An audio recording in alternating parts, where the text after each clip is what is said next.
importante y tan especial que tenemos aquí. Estoy nada más configurando porque le pasó algo, voy a transmitir en Facebook también, pero bienvenidos a todos los que se están conectando. No sé qué pasó con esto. Bueno, como ustedes vieron en la invitación, pues hoy vamos a tener estas historias de arte, bueno, más bien testimonios plasmados en arte, ¿no? Sobre el Holocausto. Y pues yo creo que es un tema súper importante y súper peculiar, ¿no? Porque normalmente hemos tenido pláticas pues, de sobrevivientes, incluso historias de amor, pero también verlo plasmado en el arte, yo creo que es algo pues increíble. Isaac, no sé si quieres decir algo, ahorita estoy configurando el en vivo porque se me hizo ahí algo raro, pero ahorita ya lo pongo. No te preocupes, Sam. Pues bienvenidos todos. Realmente siempre es un gusto tener a los que se van metiendo acá y a los que estamos teniendo estas pláticas, gente que ya nos sigue cada semana, gente nueva, otra vez. Hoy con un tema diferente. Hoy vamos a hablarlo y va a ser como la que tuvimos hace poco con Mario, más una presentación y luego con preguntas sobre una parte que quedó muy plasmada porque que es el arte durante el Holocausto, ¿no? O cómo se plasmó el Holocausto en el arte en diferentes sentidos. Recordemos que además fue un tema de discusión hace poco, hasta en una película que se volvió muy famosa y todo, de obras de arte robadas por los nazis. Y estas Sí. diferentes cosas que vamos a estar viendo con Carlos Lepe. Él es todo un catedrático de la Universidad de Anáhuac, personalidad ahí, tiene colaboraciones en Diario Judío, habla mucho sobre la relación judía-cristiana y lo que implica en este sentido, por lo que su punto de vista en este tema pues va a ser muy valiosa para aprender de todo esto. Lógicamente es historiador, da clases bueno, ahí ya nos dirá de qué tanto da clases, pero tiene varias cátedras ahí en la Universidad de Anáhuac. Saludos a todos los de la Universidad de Anáhuac que nos vean y nos escuchen. Y pues, Samantha, tú me dices, ¿ya estás Claro, lista? bueno. Podemos empezar. Ya estamos en vivo también en Facebook, que ahorita mandamos las transmisiones en Diario Judío y bueno, quien no me conoce, soy Samantha Rodríguez y estoy haciendo este proyecto llamado The Voice of the Silence, en donde, bueno, entrevistábamos o tenemos reuniones ahorita es una época relacionada con el Holocausto, ¿no? Que estamos teniendo estas reuniones y por eso hoy tenemos el honor de tener al maestro Carlos Lepe, que nos va a hablar, como ya decía Isaac y yo, del arte testimonial del Holocausto. Bienvenidos a los que se acaban de conectar y también a los que nos ven en Facebook. Y pues ya sin más preámbulo, creo que Isaac ya lo presentó, pero igual, señor Carlos, si nos quiere decir un poco más de todo lo que hace, como mencionaba Isaac, que son muchas cosas, pues sería interesante y pues ya escuchar todo lo que tiene que enseñarnos este día. Muchas gracias. Muchísimas gracias, Samantha. Gracias, Isaac. Gracias a Voice of the Silence. Gracias a Diario Judío por la invitación. Mi nombre es Carlos Lepe. Soy licenciado en Filosofía, maestro en Humanidades, licenciado en Filosofía por la UNAM, maestro en Humanidades por la Universidad de Anáhuac. Tengo también un diplomado en Teología por la Universidad de Salamanca, en España. Y tengo pues prácticamente 3 décadas como profesor. Desde el año de 1997 colaboro con la Universidad de Anáhuac, entre 95 y 2000 di clases en la UNAM. Y en la Universidad de Anáhuac pues ha sido prácticamente toda mi trayectoria durante los últimos 23 años. He sido coordinador de área, después director de humanidades. Entre 2009 y 2012 fui vicerrector académico. De 2012 a 2016 fui director académico y de formación integral de la red de universidades Anáhuac, es decir, el corporativo con todas las Anáhuac del país. Y en 2016 volví a la Universidad de Anáhuac, México, como director de la Facultad de Humanidades, Filosofía y Letras. Y finalmente, hace año y medio, volví propiamente a la actividad académica, ahora asignado al área de investigación. Les quiero comentar que mi relación, como lo comentaré durante la presentación, que ya arranco en un momento más, mi relación con la comunidad judía va prácticamente a mi primer año de estancia en la Universidad de Anáhuac, en la que pues efectivamente tuve la gran oportunidad tuve el privilegio de realizar la marcha de la vida para profesores universitarios no judíos.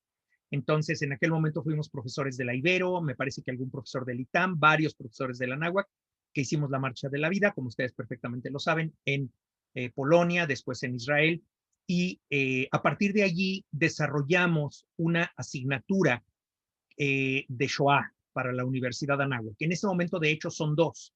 Una asignatura sobre historia y arte de la Shoah, justamente por eso esta presentación sobre arte, y después una segunda asignatura sobre un seminario de Shoah. Entonces se puede ver la Shoah desde el cine, desde distintos aspectos. Y yo creo que a estas alturas pues debemos de tener al menos 15 años ininterrumpidos de asignaturas de Shoah en la Universidad de Anáhuac. Así que ya no la imparto yo, la imparte una gran colaboradora, Elvira Smeke, que es de la comunidad. Y bueno, pues agradezco esta invitación. Esta es una presentación muy rápida y pues comparto pantalla con ustedes para iniciar la sesión y poder adelantar en lo que he querido llamar arte testimonial del Holocausto, arte testimonial del Holocausto. Y repito, quiero agradecer mucho la invitación de The Voice of the Silence y también de Diario Judío, que generosamente nos acogen el día de hoy. A manera de introducción, bueno, por cierto, hagamos la observación. Les agradeceré que para quienes nos sigan a través de las redes sociales o quienes estén en la sesión de Zoom, si tienen algún comentario en el chat, por favor, pónganlos en el chat. Vamos a estar monitoreando los comentarios y sea durante la plática o al finalizar la misma, yo iré contestando cada uno de los comentarios que ustedes generosamente nos compartan, ¿de acuerdo? Muy bien. Bueno, pues vamos a comenzar con una pequeña introducción mencionando esto que ya les decía que tuve el enorme privilegio en el año 1999 de viajar a Polonia y posteriormente a Israel realizando la Marcha de la Vida para profesores universitarios no judíos. Fue algo que nos tocó profundamente. Yo lo único que les puedo comentar a este respecto es que platicaba con nuestra guía que ya falleció, en paz descanse, Raquel Odara, y Raquel Odara se prometió nunca volver a los campos, pero sabiendo que amigos mexicanos habíamos decidido hacer este viaje, dijo, por mis amigos mexicanos sí lo hago. Y de verdad que yo le agradezco de todo corazón a Raquel todas sus enseñanzas, su compañía, su dirección en este viaje tan duro. Y algo que yo le decía a Raquel es, qué mal aprendemos la historia, qué mal aprendemos la historia. Cómo la historia nos pueden parecer números, cifras, millones de muertos, crímenes, y sin embargo cada uno de ellos tiene un nombre precioso y cada uno de ellos tiene una vida preciosa y la verdad es que por eso creamos esta materia, porque vemos el profundo potencial humanizador de un acontecimiento tan inhumano como la Shoah, pero creemos que tiene un potencial humanizador realmente enorme. Por eso hicimos esta asignatura. Por cierto, debo decir que esa asignatura no solamente la desarrollé yo, sino también junto con la maestra Beatriz Ureña. Decirles que pues en este viaje realmente tocar la historia de esa manera es algo que cambia totalmente la perspectiva. Digo, aquí voy a ir presentando algunas imágenes muy rápidas, pero pues no dejar de señalar, por ejemplo, lo impresionante que puede ser estar en Paviak, ver las celdas dentro de Paviak y tocar con nuestras propias manos, pues, ese espacio en donde tanta violencia y tanto sufrimiento fue posible. Es una de las pocas fotografías en las que salgo yo, hace muchos kilos y bastante cabello de por medio, por cierto. Y por supuesto estamos en el monumento que está fuera de Majdanek, un día frío de octubre de 1999, y la realidad es que una actividad, pues insisto, que le cambia a uno la vida verdaderamente. Y sobre todo lo que platicábamos, ¿no? Dentro de cada zapato que se encontró después de la liberación, pues es una persona digna de amor, una persona que fue amada sin lugar a dudas, una persona con sus defectos como todos nosotros, pero cuánto debemos humanizar y humanizarnos a partir de un relato tan fuerte como este. Cuando entré en Majdanek, a esta barraca llena de zapatos, ingresé, vi y me salí. Pero después dije, estoy aquí y tengo que dar testimonio de esto, ¿no? Y entonces caminé hasta el fondo, todo el cáliz amargo de caminar por ese enorme pasillo lleno de vidas, lleno de zapatos, llenos de personas ausentes, fue algo muy, muy importante y quiero compartirlo con ustedes. Estando en Treblinka, ustedes saben que los nazis destruyeron el campo de Treblinka, comillas, comillas, oportunamente para borrar sus crímenes. y justamente se han colocado estas piedras, este memorial maravilloso. Y viajé con un gran amigo que también tuvo familia que perdió en la Shoah, y en un momento dado me gritó, Carlos, ven. Y me acerqué y me dijo, he buscado entre las, creo que son 13,000 piedras, he buscado entre las 13,000 piedras el nombre del pueblo de mi familia. Me dice, y solo en este viaje lo he encontrado, mira, aquí está, y lo compartimos, ese momento tan íntimo de encontrar el nombre del pueblo de donde algunos de sus familiares fueron deportados y finalmente murieron durante la Shoah. Gracias, saludos hasta Israel para quienes nos manda saludos. Ya vi que Samantha ya respondió también. Gracias. Y bueno, pues simplemente decir, aquí está presente este hecho que nos toca a todos nosotros, como nos toca a través de la historia. Y lo que quiero decirles es, estoy convencido de que la guerra es una manifestación de lo peor que pueden ofrecer nuestras potencialidades. La guerra no es una opción, como decía von Clausewitz, la guerra no es, él decía que sí, pero la guerra no es un modo de continuar la política, no lo es, es la corrupción absoluta de la política, eso es la guerra, la corrupción absoluta de la política. Y lamentablemente vivimos en un mundo en el que el estado de guerra es un estado prácticamente permanente. No hemos tenido más que unas pocas décadas en el último milenio de relativa paz mundial.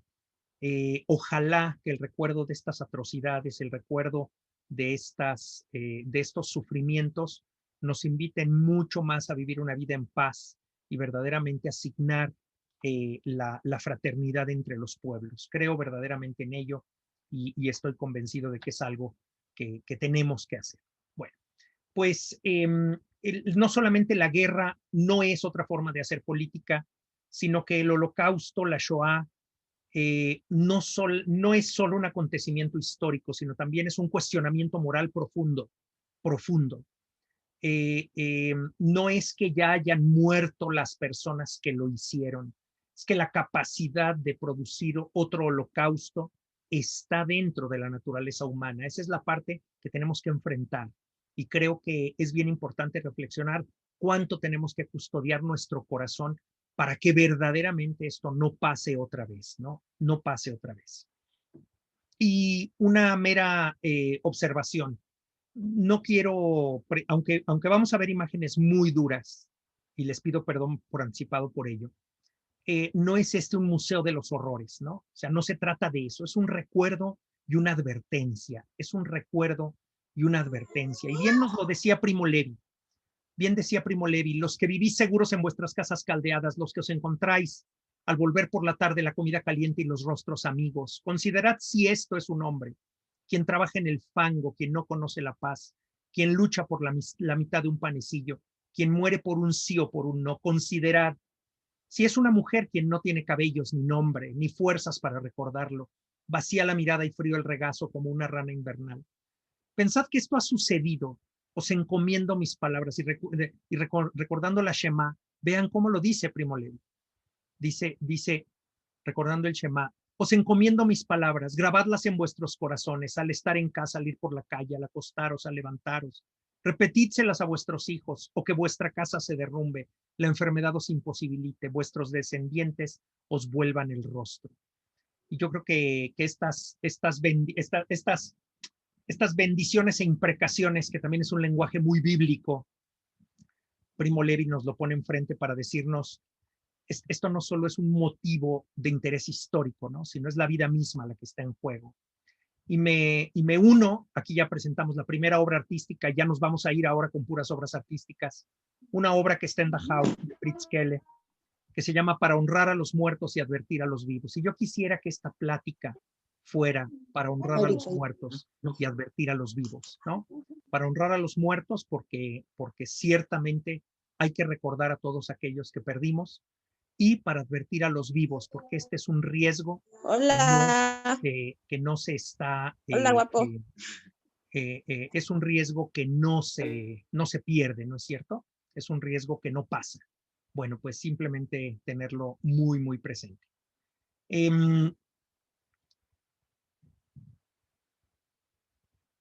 por supuesto que es una, no dejo de hacer la observación de que es una escultura de lo que llamaron un muselmen, ¿no?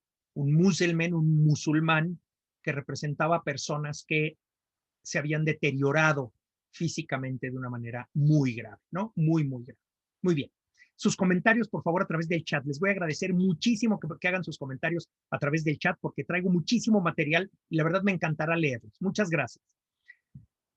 Para empezar hablando de arte testimonial del Holocausto, les voy a presentar unas pocas imágenes sobre, sobre producciones previas a la guerra. Producciones previas a la guerra, una premonición, así le llamo. Producciones previas a la guerra, una premonición. Lucas, por favor, si puede poner su duda en el chat, lo agradeceré muchísimo, ¿sí? Lo agradeceré muchísimo, si es posible. Muchas gracias. Adelante, estoy leyendo el chat, no hay ningún problema. Producciones previas a la guerra, una premonición, y aquí vamos a ver aquí vamos a ver la obra de Paul Weber. Paul Weber fue un alemán nacido en 1893, participa en la Primera Guerra Mundial y colabora como caricaturista para un periódico militar. Durante los años 20 y 30 produce una amplia obra que es contraria al meteórico ascenso de Hitler. Finalmente, en 1937 es arrestado y encarcelado. Es liberado en plena Segunda Guerra Mundial y dirige sus críticas después al Imperio Británico. Muere en 1980 tras producir miles de imágenes contrarias al militarismo y la contaminación ambiental, por cierto. Esta es una obra de Paul Weber de 1932 que se llama A German Destiny. Bueno, pues pueden ver ustedes estas masas de personas que se dirigen rumbo a esta suástica que en realidad es un ataúd que producirá la muerte de Alemania. Ven ustedes la claridad de Paul Weber, ¿eh? Por eso se los presento. Voy a ir a ritmo, ¿eh? Esta es una imagen, una caricatura que se llama The Swamp de 1933, justamente cuando Hitler es ya nombrado canciller del Reich, canciller de Alemania, y vean ustedes estos brazos, porque son brazos, ya vieron, haciendo el saludo, pero que surgen del fango, ¿no? Son brazos haciendo el saludo nazi que surgen del fango a una facie, por eso los fascistas, este símbolo que aparece aquí se llama la facie, y esta facie fundamentalmente pues está siendo aquí reverenciada, digamos, por todas estas personas que surgen del fango. Otra imagen de 1933, Public Enemy. Vean ustedes el pequeñísimo espacio que existe entre la pared y el suelo, ¿no? O sea, el suelo es un pasillito muy pequeño, digamos, la persona volteando hacia la pared, no es una persona sin rostro, una caricatura de 1933, Public Enemy. De 1934, Prisoner, ¿no? Vean ustedes cómo artísticamente, digamos, estéticamente, estas caricaturas representan la persecución, la soledad de aquellos que se oponen al sistema y en buena parte la violencia que se genera en contra de los enemigos del régimen. Te saludo, mi querida Adela. Qué bueno que estás aquí, Adela Esmeque. Me da muchísimo gusto. Ya vi tu mensaje. Qué gusto, gracias. Vean ustedes 1934, Resistance, ¿no? Resistance, el llamado de la muerte. El llamado de la muerte a través de la radio, porque por supuesto el gran medio de comunicación de la época era la radio, y la muerte llama. Entonces, vean ustedes cómo Paul Weber en realidad tiene una clarividencia particular sobre esta realidad. Miren ustedes cómo titula esta caricatura, Speak Up Now If You Can, ¿no? Pues, ¿qué pasa? Pues es que todos los sistemas, y no solo estamos hablando del pasado, estamos hablando del presente, y lamentablemente creo que seguiremos hablando de ello en el futuro. Todos los sistemas saben que en la comunicación, en la libertad de prensa, tienen un gran enemigo, el enemigo a su poder indiscriminado, el enemigo a sus abusos. Speculating on Heroic Death. Ya viene la guerra, 1934, ya viene la guerra, y esta persona está, ¿qué haciendo? Pues cruces, ¿no? Ya viene la época donde habrá millones de muertos. Por eso les digo que Paul Weber me parece que su obra de los años 30 es una obra artística muy importante porque de alguna manera tiene una premonición de lo que es la guerra y de lo que será la guerra un poco más adelante.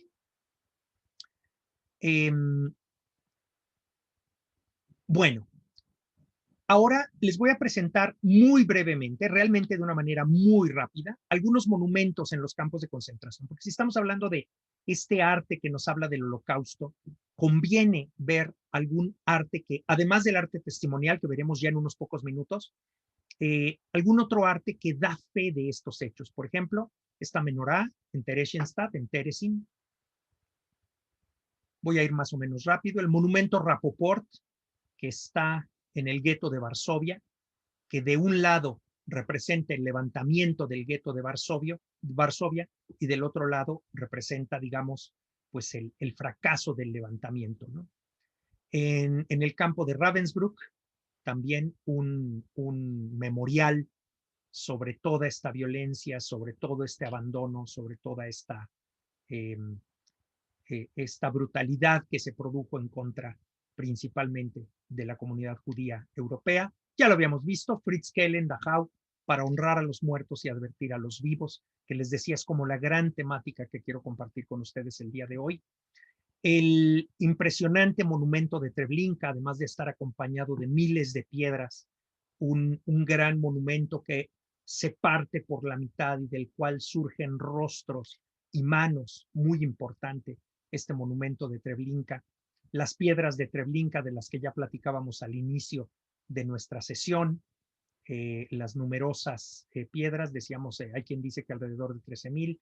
También ya veíamos al inicio de la sesión este monumento al ingreso de Majdanek. Me explicaban que justamente la intención de hacer un monumento como este es que uno baje por esta rampa y al caminar, estas piedras que están a los lados están en posición amenazadora, ¿no? Entonces uno se mantiene alejado de las piedras porque literalmente se puede uno golpear o raspar. Sin embargo, al momento de subir las escaleras, esta enorme roca es como si se viniera encima de uno, ¿no? Es una roca gigantesca que tiene uno encima y uno va ascendiendo y la ve arriba de uno, una roca que pesa toneladas. Entonces, bueno, pues el hecho es que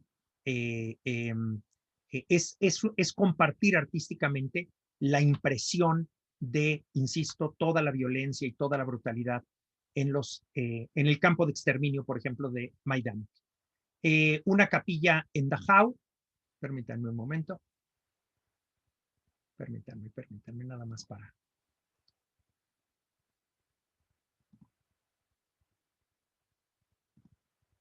Bueno, déjenme... Permítanme, vamos a suspender la presentación un momentito, nada más para... Ya eliminé lo de la anotación. ¿Por qué se sigue viendo? Estoy tratando de bloquear eso de que Ya pinten, lo bloqueé, no te preocupes. Tengo okay. experiencia en eso, pero bueno, nunca falta, no te preocupes. Mucha paz. Nada más déjame borrarlo. Bueno, voy a dejar de compartir pantalla, permítanme un instante y vuelvo a compartir pantalla. Ya está bloqueada la función, no pasa nada. Así es la naturaleza humana, ¿se dan cuenta? O sea, si en una presentación no podemos... digamos, no podemos concentrarnos en lo que estamos, imagínense ustedes, socialmente. Pero bueno, suele suceder. No te preocupes, Samantha. Todo correcto. Listo. Seguimos adelante. Esta es una capilla en Dachau. Por supuesto que en Dachau también hubo una población cristiana importante que fue asesinada. Esta es una capilla en Dachau. Este es el Monumento Internacional de Glid-Nandor de 1968.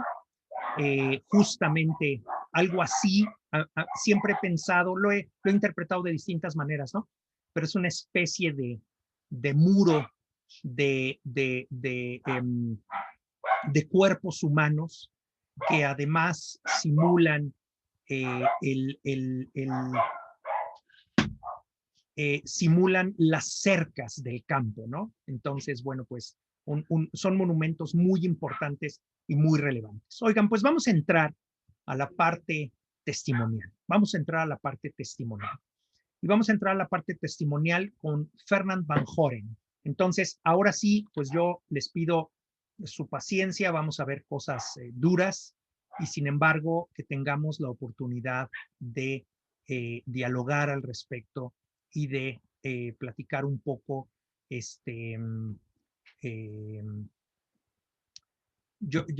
permítanme un segundito. Ya resolví ese problema, no se preocupe. Gracias, muchas gracias. Entonces, First Contact with the Camp, una imagen justamente sobre, por ejemplo, el castigo de con el látigo a los prisioneros, como incluso, y todo eso es parte de la deshumanización que se vive en el campo, y ustedes lo saben, ¿no? El castigo de los azotes sobre un cajón parece haber tenido una tétrica popularidad en los campos. Elie Wiesel recuerda los 25 latigazos que recibió como retribución por haber molestado a un capo y señala claramente que primero se pidió un cajón y se le ordenó recostarse en él. Eso lo cuenta Elie Wiesel. Miren ustedes esta imagen, Normal Life in Flossenburg, ¿no? También de Fernand Van Horen. Vamos a ver puras obras de Fernand Van Horen. Observen ustedes el detalle, el capo, ¿no? Un capo con el palo golpeando a uno de los prisioneros, los zapatos rotos del prisionero, el prisionero que encontraba ciertas telas y entonces se envolvía los pies. Siempre los problemas en los pies eran muy importantes por los lugares embarrados, llenos de barro. Las barracas, Fernand Van Horen, ¿no? También Fernand Van Horen nos da este ejemplo. Por cierto que no les platiqué nada de Fernand Van Horen. Fernand Van Horen es bien conocido en Bélgica bajo su nombre artístico Horn. Desde 1936 y por más de 35 años fue ilustrador del famoso periódico belga Le Soir. Sus dibujos humorísticos de la Tour de France en la última página de Le Soir son ahora famosos. Fernand Van Horen es un sobreviviente de los campos de concentración de Esterwegen y Flossenburg. La mayor parte de los dibujos que se muestran fueron hechos durante sus 2 semanas de recuperación, precisamente después de su liberación por las tropas americanas el 23 de abril de 1945. Bueno, pues él es Fernand Van Horen, que nos da su testimonio y que inmediatamente después de la liberación dibuja estos testimonios. Otra vez, Normal Life in Flossenburg, los prisioneros y la brutalidad del capo. Comando, ¿no? Aquí todavía más el deber terrible del capo, que es uno de los prisioneros. Esa es una parte de la deshumanización terrible, ¿no? O sea, entre iguales dar privilegios y entre iguales hacer contrarias a las personas. Por supuesto que comando se llamaban a los grupos, cuadrillas de trabajo, ¿no es cierto? Este dibujo se llama Hanging, colgados, y pues justamente por los más nimios motivos, por las razones que fuera, pues se podía pagar con la vida. Evidentemente son personas que llevan uniforme de prisionero, y no solo uniforme de prisionero, sino además están rapados y además ya no tienen grasa bajo su rostro, ¿no? Han perdido la mayor parte de la grasa de su cuerpo por la pobre alimentación y por la dificultad en acceder a alimentos, por supuesto. Back from work, de regreso del trabajo. Vean ustedes dos detalles que tiene este dibujo. En primer lugar, cargar con aquellos que habían muerto. Por supuesto que los que han muerto ya vienen desnudos porque normalmente se aprovechaban sus ropas. Y después, y esto es importante, vean la escudilla que traen colgando los prisioneros. Algo que nos cuentan las historias de los sobrevivientes es que por ejemplo, la escudilla para comer era muy importante y podía perderse. Y si se perdía, pues prácticamente estaba uno condenado a la inanición, ¿no? Entonces, vean ustedes el realismo con que se representa dónde traían colgando su escudilla para la comida. Sigo adelante. Too much corpses. Por supuesto que debido al excesivo número de cadáveres que se acumulaban, debieron hacerse piras al aire libre en multitud de ocasiones. A pesar de que en muchos de estos campos había hornos crematorios. Los hornos crematorios fallaban, el excesivo calor durante periodos demasiado largos de uso sobre personas humanas, sobre fallecidos, pues simplemente hacían que fallaran. Y entonces las piras funerarias que se producían en los campos están representadas aquí en este dibujo de Fernand Van Horen, por supuesto, donde también un prisionero tiene que hacer esta terrible labor. In front of the infirmary, frente a la enfermería. Primo Levi nos cuenta en su testimonio que para ser atendido en la enfermería debía uno presentarse a la puerta de ella sin ropa alguna para estar dispuesto a la revisión médica. Y por supuesto, en tiempo de frío, pues particularmente era muy duro. Por otro lado, se podría perder la ropa, los zapatos, así que había que dejárselo a alguien con mucha confianza. Y por otro lado, pueden ustedes ver la condición física de estas personas que están sumamente consumidas, no solo en términos de grasa, sino de su masa muscular, que también comenzaba a sufrir, pues por todo el abuso y la violencia y la subalimentación. Capos. Los capos, como dijimos, ya lo saben ustedes, eran prisioneros que actuaban como guardias de barraca. Tenían fama de particularmente violentos, pues querían demostrar su valía a los nazis. A cambio de estas responsabilidades, de algún modo recibían cierto trato especial.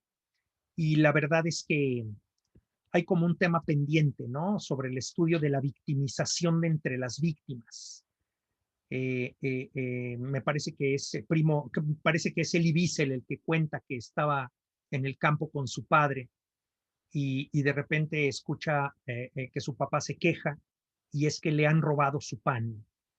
Y dice él, no puede ser que nos hagamos eso entre nosotros, ¿no? Un poco esa es la lógica. Y de verdad, cuánto tenemos que aprender de la necesidad que tenemos de estar cerca unos de otros. Cuenta Fernand Van Horen que al salir del campo por primera vez se mira en un espejo. Al ser liberado del campo por primera vez se mira en un espejo. Y él tenía en sus manos unos granos que estaba comiendo y cuando se ve en el espejo no se reconoce. Y entonces hace un autorretrato. Este es un autorretrato de Fernand Van Horen recién liberado del campo.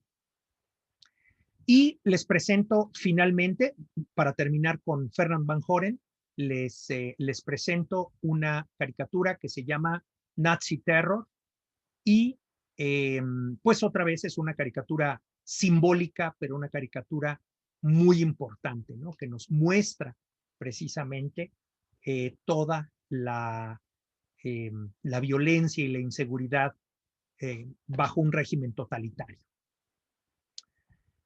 Vamos a seguir adelante viendo la reproducción de los dibujos de Sofia Rosenstrauch. Sofia Rosenstrauch, quien tuvo el número 48035 en Auschwitz, fue prisionera entre 1943 y 1945. Este álbum fue enviado a la Corte de Distrito de Jerusalén durante la sesión 71 del juicio en contra de Adolf Eichmann y se le dio entonces el número T1346, volumen 3, páginas 1289-1291. Y lo que les quiero decir es que el comentario a cada dibujo es una traducción de los comentarios en polaco de la artista en el mismo dibujo. Adicionalmente, ofrezco algunos otros testimonios escritos que coinciden con el del autor, ¿de acuerdo? Entonces, bueno, pues vamos a ver este material. Esta carátula nos señala, el dibujo de la cubierta dice Campo de la Muerte de Auschwitz. En realidad, pueden ustedes leer la palabra Oswiecim, ¿no? Oswiecim. Auschwitz es el nombre alemán para la región polaca de Oswiecim, el cual es el nombre que aparece literalmente en esta portada. El elemento principal de la portada es un esqueleto coronado con una gorra de SS que abraza una chimenea de la cual sale humo. Sin lugar a dudas, no tendría ni que decirlo, una referencia a los campos crematorios, ¿no es cierto? A los campos crematorios. Bien. Denme un instante.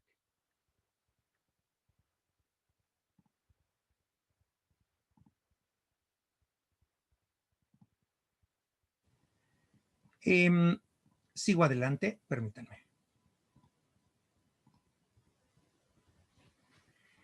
Segunda imagen.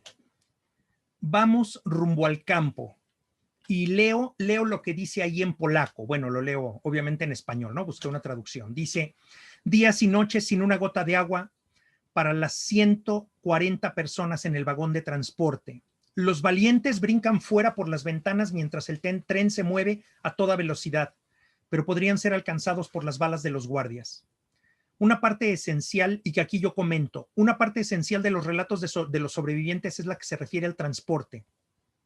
Tanto Primo Levi, en su obra Si esto es un hombre, como Elie Wiesel en La noche, describen la angustiante realidad del traslado. Este último narra, ni pensar en acostarse o tan siquiera sentarse todos. Se decidió sentarse por turno, el aire estaba enrarecido. Felices aquellos que se encontraban cerca de una ventana y veían desfilar el paisaje en flor. Al cabo de 2 horas de viaje comenzó a torturarnos la sed. Después, el calor se volvió insoportable, ¿no? Nos dice Elie Wiesel en La noche. Este es otro dibujo que se llama Recién llegadas y comenta rasurar la cabeza y las regaderas.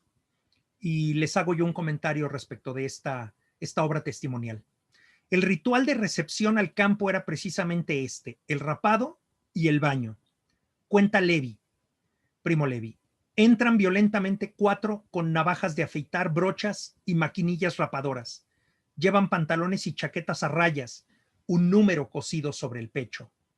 Les hacemos muchas preguntas, pero ellos nos cogen y en un momento nos encontramos pelados y rapados.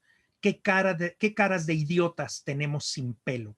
Termina la cita de Primo Levi. Existe en el Museo de Auschwitz un tapete aparentemente tejido de cabello humano. Se cuenta que el cabello tenía aplicaciones en estos bienes. Para ello se requería que tuviese al menos 2 centímetros de largo y en principio se utilizaba para ciertos componentes de los submarinos. En cuanto al baño, este es un proceso que Wiesel describe varias veces en su libro, pues al menos 4 veces fue trasladado de campo y a la entrada de cada campo se obligaba, digamos, al baño. Y el baño era, como cuenta Levi, o muy frío o muy caliente. Y por supuesto, el jabón era un bien totalmente inexistente. Sigo adelante. Esta es la figura, este es un dibujo de Sofía Rosenstrauch que se llama, dice así, las recién llegadas al campo eran colocadas en la así llamada cuarentena, encerradas de hecho por aproximadamente 4 semanas en un bloque sofocante, 10 personas en una litera de 2 metros de largo. Y ahora comento yo, esta política de la cuarentena parece haberse aplicado según las necesidades. Por ejemplo, Levi y Wiesel no hablan de ella. Sin embargo, indudablemente el hacinamiento era una característica notable de los campos. Valdría la pena comparar el dibujo de Ferdinand Van Horen, en el que aparecen 4 prisioneros en una litera originalmente pensada para una sola persona. Primo Levi cuenta que en una ocasión estuvo en Cabe. La enfermería recibía la denominación de Cabe. Cabe es la abreviatura de Krakenbau, la enfermería. Son 8 barracones, en todos semejantes a los demás del campo, pero separados por una alambrada, nos cuenta Levi. Permanentemente hay en ellos una 10ª parte de la población del campo, pero son pocos los que están allí por más de 2 semanas y nadie más de 2 meses. Dentro de estos límites tenemos que morirnos o curarnos. Quien tiende a curarse, en KB se cura. Quien tiende a agravarse, de KB lo mandan a las cámaras de gas. Así que, bueno, pues esto es un poco para contar lo que es la cuarentena y todo el tema de KB y de la llamada enfermería. Este dibujo de Sofía Rosenstrauch se llama Revisión. Y entonces vean ustedes cómo aquí, déjenme tomar mi apuntador. Aquí está mi apuntador. Aquí tiene unas iniciales, FKL, que es algo así como Frauen Concentration Lager. La verdad es que no soy muy bueno en alemán, de hecho no soy nada bueno en alemán, pero bueno, es el campo de concentración femenino, ¿no? Campo de concentración femenino. Sí, les pedimos que hagan sus preguntas por el chat, de todas maneras las comentamos al final, pero no dejen de ponerlas de una vez porque luego se nos olvidan. Las mujeres no se les olvida nada, pero a los hombres sí se nos olvida. Entonces, por favor, sí háganos favor de poner sus preguntas si nos hacen el favor. Muy bien. Campo de concentración femenino de Auschwitz-Birkenau, dice aquí, campo de concentración femenino de Auschwitz-Birkenau. Ella, dice Sofía Rosenstrauch, ella prepara el reporte matutino antes del recuento. Sección número 4, litera de en medio, solo 4 muertas, el resto aún vivas. La mortandad en el campo, les comento yo, era altísima. Ya hemos hecho alguna referencia acerca de los musulmanes, ¿no? Personas que ya estaban muy deterioradas físicamente. Indudablemente la muerte por inanición, agotamiento o enfermedad era inevitable para muchos, cuyas cualidades personales no les permitían lucrar de algún modo en la obtención de alimento o bienes extras, ¿no? Shea Gilbert, un sobreviviente a quien hemos amado mucho y que ya hemos perdido, por quien pedimos mucho, descanse en paz. Shea Gilbert nos decía que un día en el campo empezó a gritar: barnizo muebles, yo soy barnizador, sé barnizar muebles. Y entonces un guardia le dice: ¿sabes barnizar muebles? Sí. Le dice: ven conmigo. Y lo lleva a su casa y lo tiene toda la mañana trabajando en un mueble que él debió lijar y barnizar. Y dice: lo dejé precioso. Y cuando él llegó ni lo reconocía, estaba impresionado. Y entonces le dijo a su mujer que el esclavo lave los trastes. Dice: y me dejaron una cantidad de alimento en los trastes. Sí lavé los trastes, dice, pero así podía un poco ayudarse, ¿no? Entonces son historias de sobrevivencia como esta que, bueno, pues como algunas que existen y que hemos escuchado. Sigo adelante. Permítanme. Ahí está. Comida. Este dibujo se llama comida. Una capo distribuye la comida de manera que quede lo suficiente para que ella compre cigarros. Vean ustedes la distinta condición física de la capo frente a la condición física de las prisioneras, ¿no es cierto? Entonces, pues bueno, vean ustedes cómo cada una tiene su escudilla. ¿Se acuerdan que ya hemos hablado de la escudilla? Cada una tiene su escudilla. Voy a destacar un aspecto, ¿no? Algo que nos cuentan los sobrevivientes es que algunos tenían incluso un cubierto, por ejemplo, una cuchara que tenía un alto valor. Otros no la tenían, ¿no? Y entonces bebían directamente de la escudilla. Todo esto era una, pues bueno, parte de la vida en el campo y de la deshumanización que se produce en él. Dice el comentario de Sofía Rosenstrauch: ¿no tuviste suficiente sopa? Esta tarde tendrás más. Esto es lo que prometió el Arbeitsdienstführer Schulz. Así es como se veía la porción extra. Aparentemente algunas nuevas internas se quejaban de tener poca comida, pero no habían entendido en qué lugar estaban, ¿no? Entonces la violencia contra estas internas nuevas que se quejaban de la pobre alimentación, etcétera, terminaba en castigos y en asesinato. El Arbeitsdienstführer Schulz en su trabajo, así se llama este dibujo, y dice: por errores menores como no moverse lo suficientemente rápido mientras se pasaba por la puerta, el castigo era arrodillarse por horas durante el conteo. El oficial de las SS arriba mencionado infligía tales castigos sin razón alguna, azotando y pateando indiscriminadamente. Campo femenino de Auschwitz-Birkenau. Mientras se estaba arrodillada, las manos debían ser sostenidas en alto. Es decir, pues simplemente una mera tortura, pura violencia y desprecio por la vida humana, ¿no? Una escena típica de Auschwitz. Aquellas que sufrían de llagas y salpullido, dice el texto de Sofía Rosenstrauch, aquí en la parte de arriba, aquellas que sufrían de llagas y salpullido eran enviadas a la chimenea. Todas en el campo sufrían de llagas y salpullido debido a la pobre alimentación y a la falta de vitaminas tarde o temprano, ¿no? Lo cual es todo un tema. Y ya sabemos que este proceso terrible de decidir quién iba a las cámaras de gas, pues es conocido como selección, ¿no es cierto? Y justamente este dibujo, que así es como aparece digitalizado, este dibujo se llama Selección, campo femenino de Birkenau, cerca de Auschwitz. En el primer plano, el Unterscharführer Tauber conduce la selección de aquellos que serán enviados, dice, a la chimenea. A la izquierda, un grupo de mujeres seleccionadas para sobrevivir. A la derecha, una lideresa del bloc escribe los números de aquellas que serán gaseadas, y un grupo de aquellas condenadas bajo la supervisión de una mujer de las SS. A la distancia, la chimenea del crematorio. Entonces, bueno, pues seguramente la chimenea está aquí atrás, pero bueno, ya se ve muy poco por la coloración original de este dibujo, que nos habla en todo caso de la selección y de este terrible proceso mediante el cual se decidía la vida y la muerte de las personas. Este es otro dibujo de Sofía Rosenstrauch que se llama Al crematorio. Auschwitz-Birkenau, cargando un camión para el crematorio. Aquellas condenadas esperaban en el bloc 25, especialmente diseñado para este propósito. Y bueno, pues ahí está la representación de este carro que va a llevar a estas personas, primero a la cámara de gas y después al crematorio. Este es un dibujo de una escena que le tocó ver a Sofía Rosenstrauch, y el dibujo se titula Incauto. Él está dando a ella una pieza de pan, pero cuando eran avistados por los hombres de las SS debían pagar caro tales expresiones de afecto.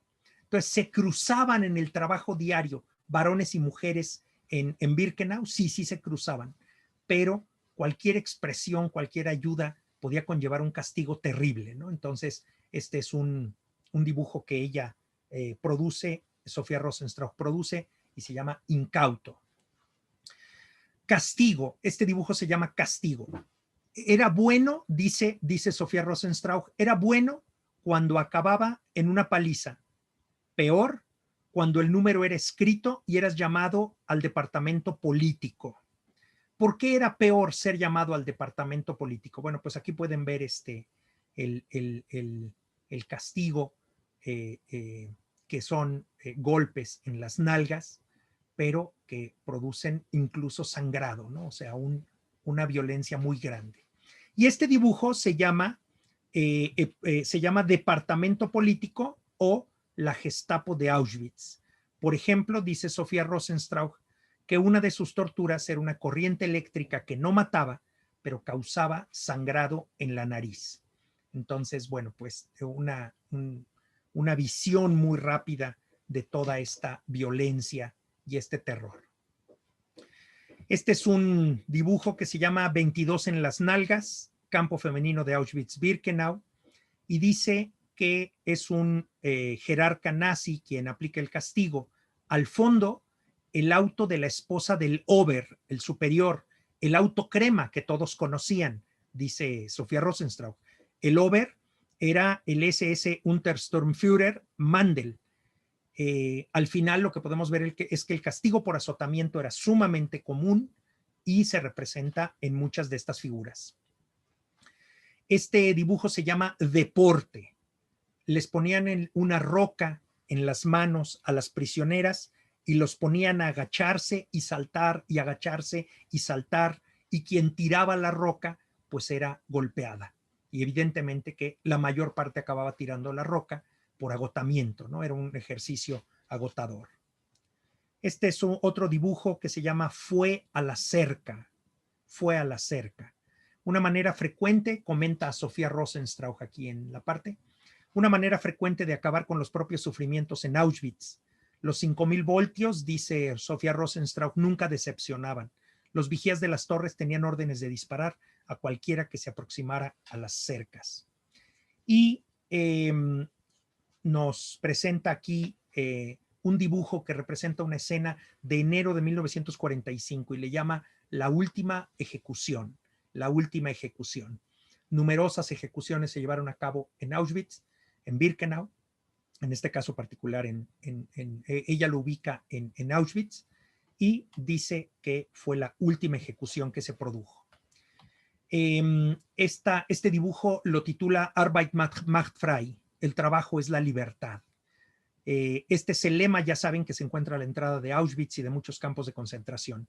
Se trata de una frase absurda y cruel que contrastaba con los trabajos forzados y la violencia y la miseria que se vivía dentro del campo. Las SS fuertes y disciplinadas, las SS con sus perros de ataque, y los prisioneros y prisioneras cargando siempre sus únicos bienes, su ropa y su escudilla. Este dibujo se llama Evacuación y como todos ustedes lo han de identificar, se trata de una representación de las marchas de la muerte, ¿no? De las marchas de la muerte. Perdón, déjenme, aquí está. Una representación de las marchas de la muerte. Dice el texto de Sofía Rosenstrauch: evacuación. Fuimos llevadas fuera de Auschwitz el 18 de enero de 1945 en dirección a Wrocław. Aquellas que no podían mantener el paso eran asesinadas en el camino. Vamos a dejar hasta aquí a Sofía Rosenstrauch y vamos a entrar a la obra de David Olaer. David Olaer, la realidad es que más que un dibujante, y no es un dibujante aficionado, es un pintor. Y entonces van a ver ustedes la calidad de las pinturas y la profundidad del material que él nos presenta. Esto es muy importante, es un material muy importante y es un material muy rico. Continúo. David Olaer tuvo el número 106-144, el cual, por cierto, también aparece en algunas de las representaciones que él nos ofrece. No terminaría de comentar esta sola pintura que se llama El sacerdote y el rabino. Al fondo a la izquierda, el SS Moll arroja a mujeres dentro de la fosa ardiente cercana al crematorio 5. No quiero entrar en demasiados detalles y no voy a comentar esto, pero bueno, esta escena que estoy describiendo ahora es esta de aquí atrás, ¿no? Este hombre tiene nombre, es el SS Moll. A la derecha, 4 prisioneros cargan un caldero de sopa hacia el crematorio, probablemente el 1 o 2, ¿no? La verdad es que el desprecio del judaísmo por, digamos, el judeocristianismo es algo que queda por demás claro, no solamente durante el Holocausto, sino en una pintura como esta, ¿no? Es un tema que convendría platicar en otro momento. Esta es una pintura de David Olaer que se llama La llegada del tren. Un nuevo convoy llega en el trasfondo mientras los prisioneros luchan contra un carro que transporta cadáveres de un transporte previo. Y bueno, no entro en macabros detalles ni mucho menos, pero bueno, es por sí misma expresiva esta pintura de David Olaer. Esta es una obra que se llama Saliendo al trabajo. Los prisioneros del campo marchan hacia afuera del campo frente a las víctimas de la disciplina nazi. Entonces, siempre para aterrorizar, pues había que dejar los cuerpos de aquellos que habían sido ejecutados a la vista de los demás, ¿no? Saliendo al trabajo. Esta es una imagen más, digamos, más simbólica, pero fuertemente simbólica y muy importante, que le llama, él la titula, David Olaer la titula, ya vieron que es una obra de 1946, la titula Destrucción del pueblo judío. El fuego consume algunos rollos de la Torá, filacterias, un talit, y también hay un icono cristiano, un rosario y unos libros cristianos con una cruz en su portada, aparentemente libros de oración cristianos, ¿no? Otra vez, la certeza que tiene Olaer de que el nazismo en realidad, digamos, tiene un carácter fuertemente pagano y odia esta tradición, digamos, abrahámica, esta tradición judeocristiana, persiguiendo a judíos y cristianos. Sus últimos pasos. Esta obra se llama Sus últimos pasos. 3 musulmanes, ya saben que ese término es un término técnico dentro del campo, 3 musulmanes, 3 muselmen, se apoyan uno en otro mientras vacilan rumbo a la cámara de gas. En la parte del fondo se pueden apreciar algunas brutalidades que se cometen en el campo. Sigo adelante. Este es un esbozo aparentemente previo a la pintura anterior, entonces también lo quiero presentar. Y bueno, en el fondo, por supuesto, está también la chimenea de la cámara de gas. Esta obra se llama Selección para la cámara de gas. Selección para la cámara de gas. Es bastante claro que esta obra no tiene una intención realista como lo podría tener alguna otra, pero el soldado nazi que ejerce violencia contra una madre que está dando pecho a su bebé, que tiene a su pequeña hija desnuda, pues no, digamos, es una obra simbólica, pero tremendamente elocuente, ¿no? Tremendamente elocuente. Esto es lo que nos deja David Oller. Hoy día los sobrevivientes de la Shoah tienen cada día mayor edad y al final esto es una parte muy importante de los recuerdos que debemos mantener, pues no solamente por los que se fueron, decimos, sino para advertir una realidad que no solamente puede volver a suceder, sino sigue sucediendo. Esta es una pintura de David Oller que se llama Impropios para el trabajo. La incapacidad para el trabajo era frecuentemente una sentencia de muerte inmediata. Al fondo de esta pintura, el humo se eleva de los crematorios para formar las insignias de las SS. ¿Ya lo vieron? Aquí están las runas de las SS formándose de las chimeneas. De los 1,000 judíos del convoy que trajo a Oller a Auschwitz, 881 fueron gaseados inmediatamente. Solo 6 de los 119 seleccionados para el trabajo sobrevivieron a la guerra. Y por supuesto, la muerte abrazando a estas personas que van rumbo a las cámaras, y es un muselmen, ¿no? Un musulmán, el símbolo de la muerte que elige David Oller. David Oller enterrando los restos de niños. Perdón por presentar esto, supongo que entendiendo el tema estamos puros adultos, ¿no? La primera labor asignada para Oller en Auschwitz fue como enterrador en el búnker 2. Su número de prisioneros 106-144 se ve tanto en su camisa como tatuado en su brazo izquierdo. El número aparece en muchas obras de Oller y algunas veces forma parte de su firma, ¿no? A veces firma con nombre y también con su número. Bueno, pues una labor terrible que le correspondió a David Oller. David Oller fue parte de los Sonderkommando y David Oller, a través de los ojillos de vidrio que tenían las puertas, en algunas ocasiones vio dentro de las cámaras de gas. Y esta es una pintura terrible, pero un testimonio impresionante, importante, de primera mano, que se llama Gaseados. El contenedor en el extremo inferior derecho está etiquetado como Ciclón B. Y la verdad es que, aunque la mayor parte, Oller dedicó la mayor parte de su tiempo realizando arte para los SS y traduciendo las emisiones de radio de la BBC, era de cuando en cuando llamado para ayudar a vaciar las cámaras de gas, o sea, colaborar con los llamados Sonderkommando, ¿no? Este dibujo de David Oller se llama Primer Diálogo, dice Primer Diálogo. Gracias Samantha por la aclaración. Te agradezco mucho lo que pusiste en el chat. Este dibujo se llama Mi Primer Diálogo y lo subtitula así: ellos también son responsables de la guerra, porque igualmente estaba enterrando niños, y alguien le contesta: sí, así es la guerra.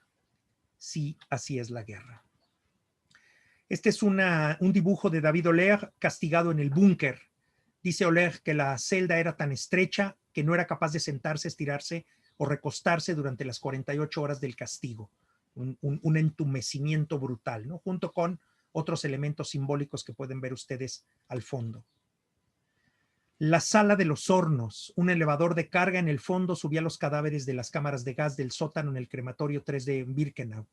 El camino húmedo a la derecha facilitaba el arrastre de los cuerpos hacia los hornos. Todas estas son notas que nos dejó David Oller explicando sus dibujos. La inyección experimental se llama esta pintura. El infame doctor Mengele administra una inyección mientras los aterrados prisioneros miran. Y les debo decir que hice un trabajo sobre arte del Holocausto cuando estaba en la maestría. Mi profesor de arte me dijo, ¿y te das cuenta de que la persona de la izquierda, el SS de la izquierda, tiene rasgos de borracho y tiene una botella en la mano? La verdad es algo que no había notado, pero me parece que tiene razón. Bueno, pues lo dejamos ahí un poco a la interpretación. Por un trozo de pan se llama este dibujo de David Olear. Por un trozo de pan.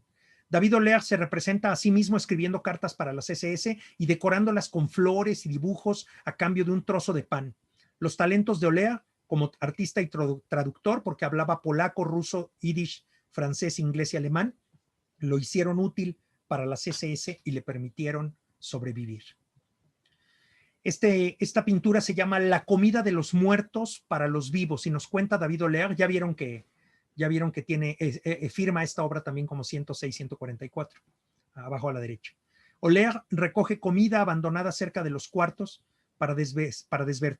cerca de los cuartos para desvestirse del crematorio 3 de Birkenau, de modo que pueda arrojarla sobre la cerca a las prisioneras del campo de mujeres. Entonces, cuando él le tocaba recoger los bienes y encontraba comida, la reunía y la arrojaba por encima de la cerca para que alguien la pudiera encontrar y consumirla.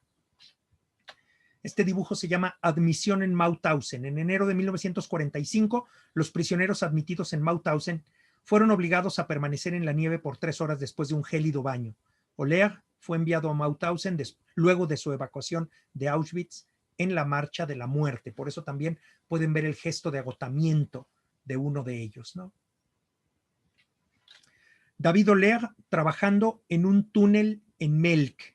De Mauthausen, Olear fue enviado a cavar túneles al campo de Melk en el Danubio. De Melk fue enviado a Ebensee, donde trabajó hasta la liberación por las fuerzas estadounidenses el 6 de mayo de 1945. Un par de dibujos más de Olear. Al fondo, oculta tras los árboles, dice, y debajo del nivel del suelo, la cámara de gas. Delante, la instalación de los crematorios, trabajando noche y día. Este es un dibujo que conseguí en muy baja resolución. Se llama el Sonderkommando. No requiere explicaciones. Y el último dibujo que les voy a mostrar también lo encontré en baja resolución. No encontré un comentario de Olear al respecto, pero vean ustedes lo simbólico, ¿no? En el mismo barracón, un grupo de judíos reunidos orando y un grupo de cristianos orando. Me parece que debe ser una imagen más bien simbólica, pero simbólica de muchas cosas que pasaban también y que en medio de esa deshumanización humanizaban a las personas y les daban esperanza, ¿no es cierto? Bueno. Y quiero, para ir redondeando esta presentación, presentarles un libro que se llama A11-147 de Buba Weiss-Sajowicz, nuestra muy amada Buba, que este libro se llama Tatuado en mi memoria. Y ella hizo algunos dibujos muy importantes que también son un arte testimonial que le agradecemos y le damos gracias a Dios por su presencia entre nosotros. De origen rumano, vivía en el territorio de Transilvania, el cual fue ofrecido a Hungría en 1940. Años después, y tras numerosas prohibiciones instauradas, son asentados en un gueto. La comunidad es asentada en un gueto. Permanecen en él 2 semanas en condiciones infrahumanas porque era una antigua fábrica de ladrillos. Y el 31 de mayo de 1944, esta comunidad es enviada en trenes, 75 personas por vagón, a Auschwitz. 5 días sin comida y con una sola toma de agua en una estación en el camino. Bueno, pues estas pinturas testimoniales, ¿no? Dice Buba Weiss sobre esta pintura que están viendo. Cuando nos separaron a mi hermana y a mí de nuestra mamá, ¿no? Cuando nos separaron a mi hermana y a mí de nuestra mamá. Buba recuerda que al bajar del tren en Auschwitz-Birkenau, Mengele, silbando el Danubio azul, separó a ella y a su hermana de su mamá. Itzu abraza a Buba para no separarse de ella. Su madre moriría en las cámaras de gas muy poco tiempo después. Esta es una pintura muy oscura que recuerda ese momento, ¿no? Le llama En la nada. Separada de sus padres, se sentían arrojadas a la nada. Solo nos acompañaban las lágrimas y el miedo. No recuerdo nunca haber llorado tanto. Vean cómo el arte testimonial del Holocausto nos puede decir, ahora sí que mucho más que 1000 palabras, ¿no? Primera humillación. Las hermanas Weiss son desnudadas y rapadas. Deben permanecer así en su ingreso al campo. Y claro, nosotros que somos estudiosos del Holocausto nos podemos también deshumanizar y decir, hombre, era lo normal. No, no es normal. Nunca es normal tratar hacia una persona, ¿no? Nunca es normal. Tenemos que permanecer con esa sensibilidad y esa indignación. Y si la estamos perdiendo, debiéramos dedicarnos un tiempo a otra cosa, ¿no?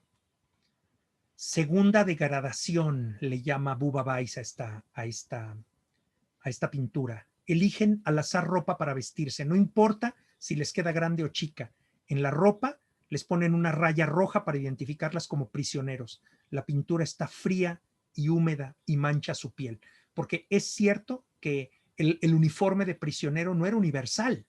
Muchas veces ya se acababan los uniformes de prisioneros y lo que hacían era hacer que eligieran simplemente la ropa y les ponían una raya.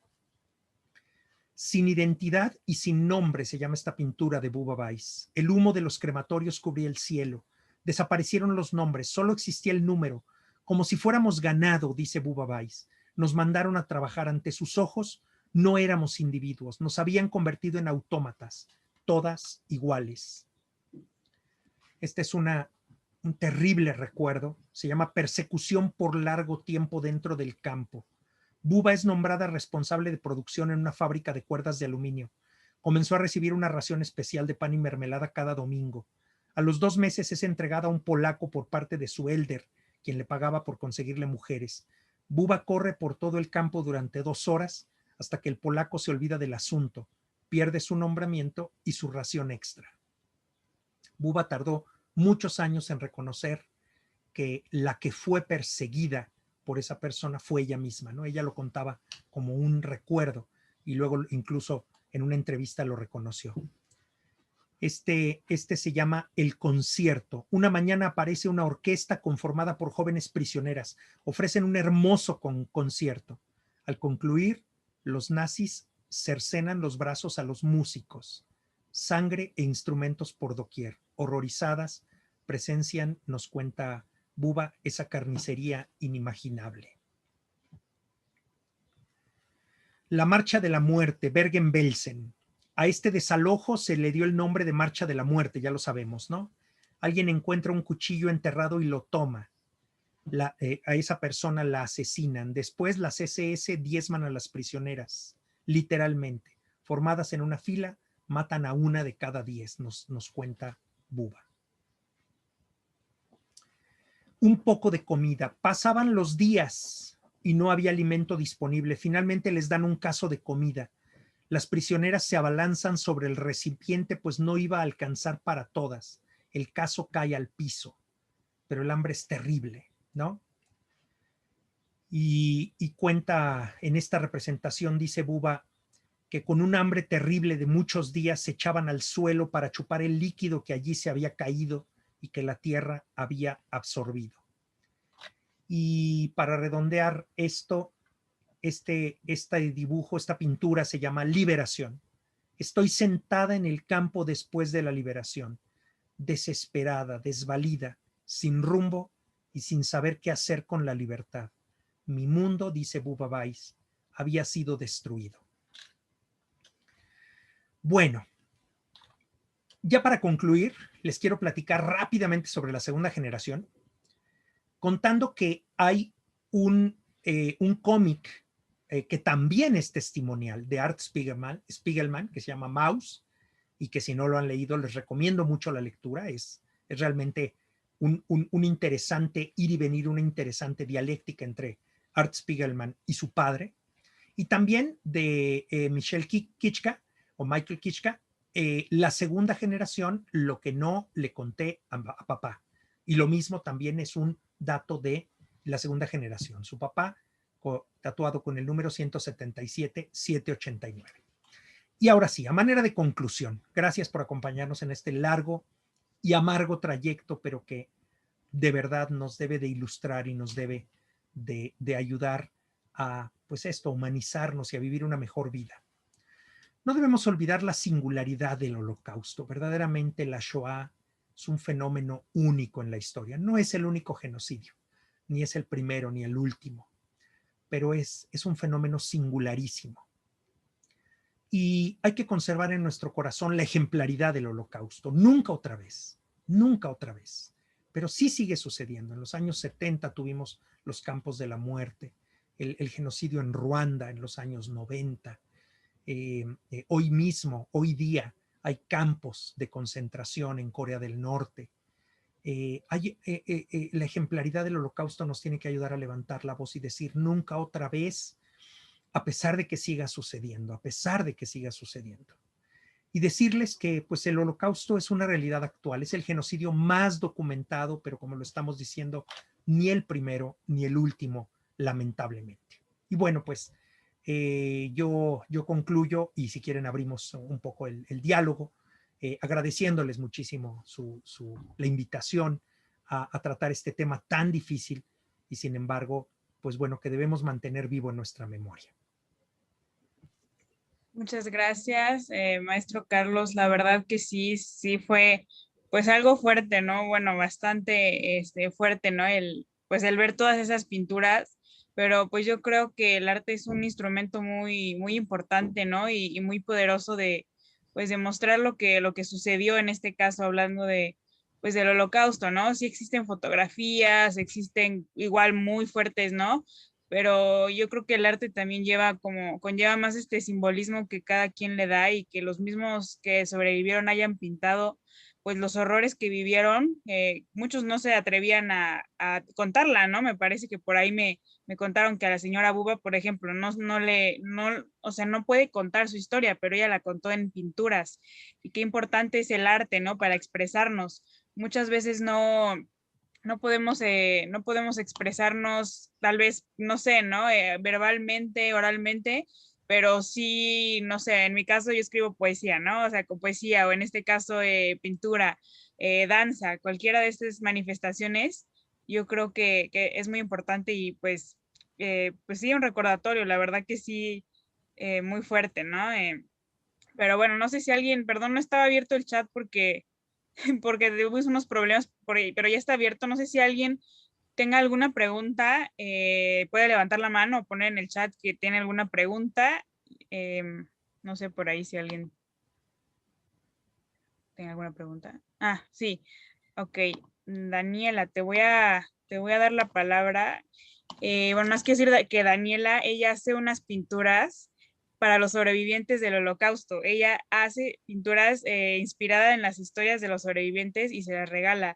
La verdad, su labor es increíble y pues ella quiere hacerle una pregunta. Creo que ya está. Ya. Hola, Carlos. Hola. Oye, yo estuve tratando de investigar la historia de Buba, pero no encuentro casi nada, ni sus pinturas, ni su arte, no encuentro nada. Entonces, ¿dónde puedo ver? Porque ya ahorita las que tú mandaste, pero ¿dónde puedo ver todo su arte, sus cosas, el libro que ella hizo? Ok. A ver, el libro, te voy a decir dónde compré el libro. El libro lo compré en una feria del libro, no sé si fue de Minería o de Guadalajara. Aquí lo tengo, déjame darte los datos. Me voy a salir de cuadro un instante. Sí, gracias. Y estoy segurísimo de que era un stand, no me quiero equivocar, creo que era de Tribuna Israelita. Entonces, probablemente por medio del Comité Central sea posible conseguirlo. Lo tenía también, Carlos, para que tengas, lo tenía también, perdón, Dan Tartakovsky, lo podemos conseguir con él.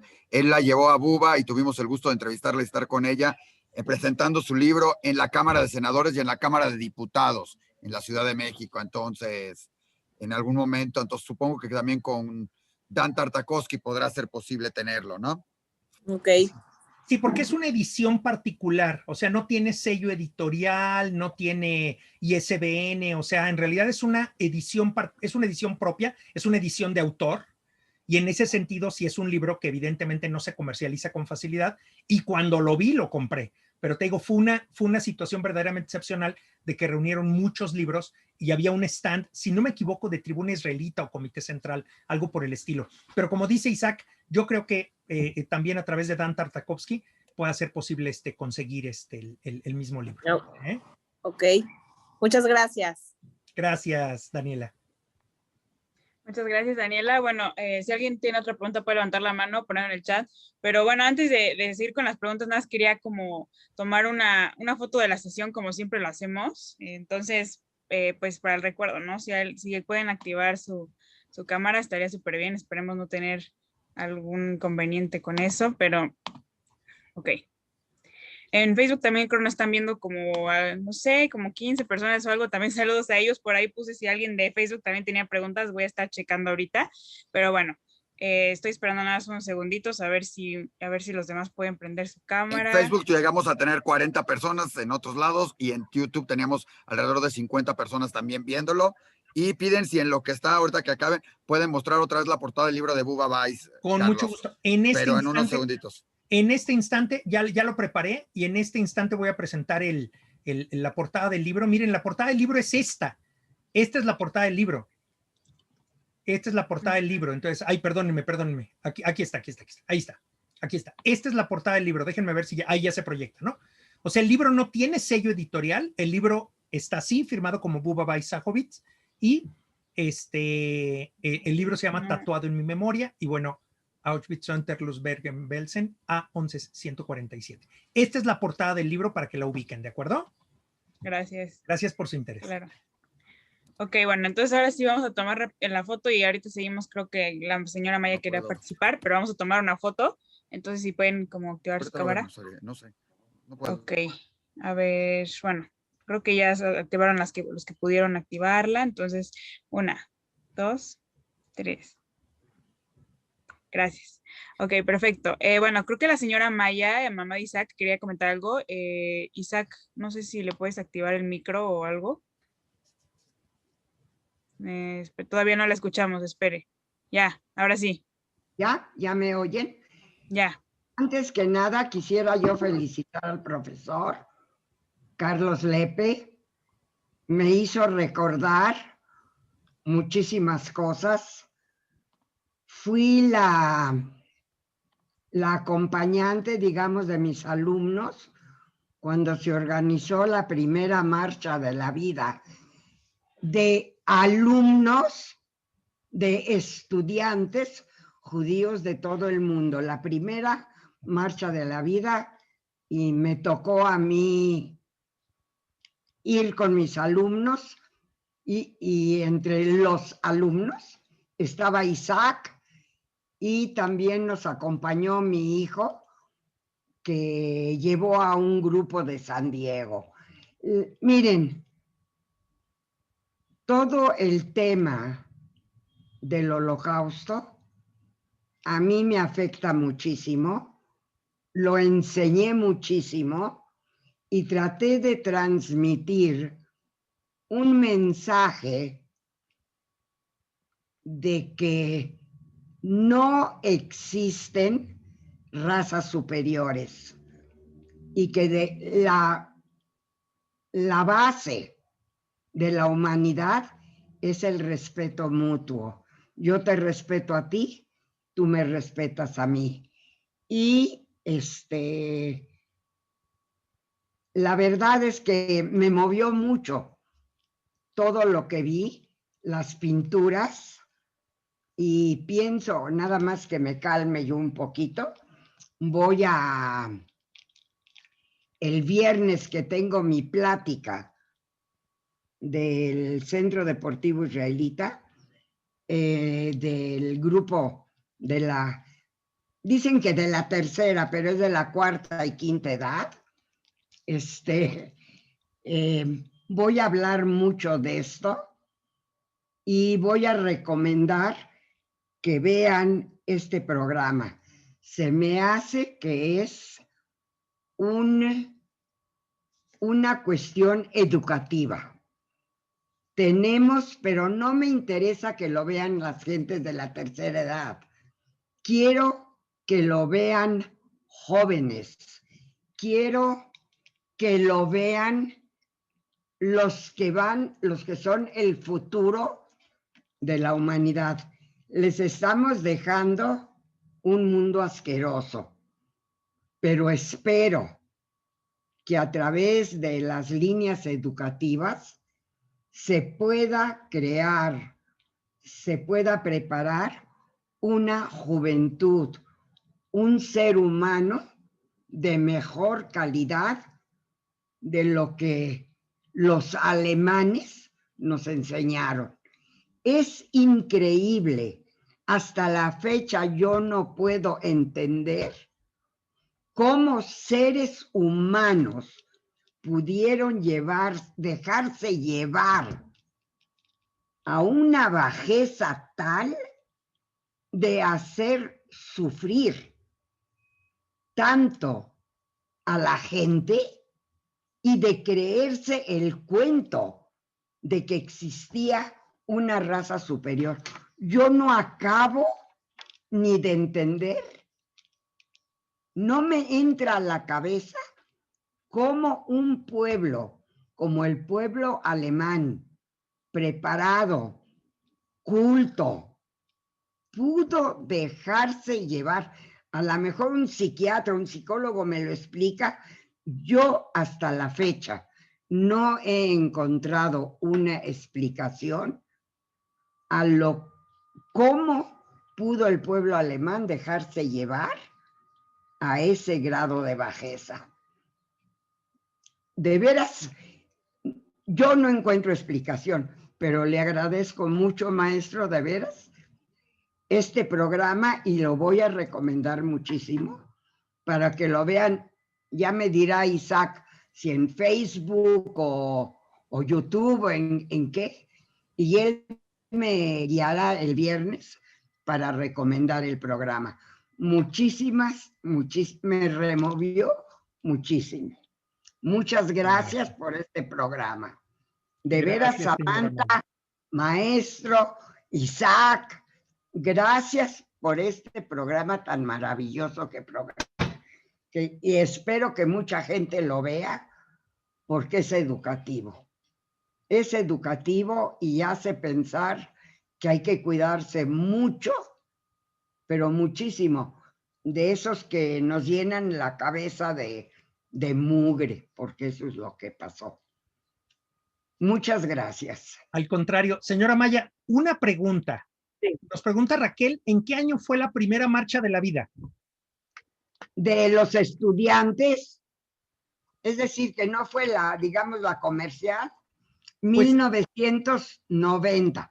No, porque ya había marcha de la vida de adultos, de gente que se inscribía, pero la primera marcha de la vida de estudiantes de todo el mundo, creo, fue o en 1990, 1991, no estoy 90, muy 90, segura. 1990. Ah, ya, en 1990, y sabe, como detalle curioso, voy a contar algo.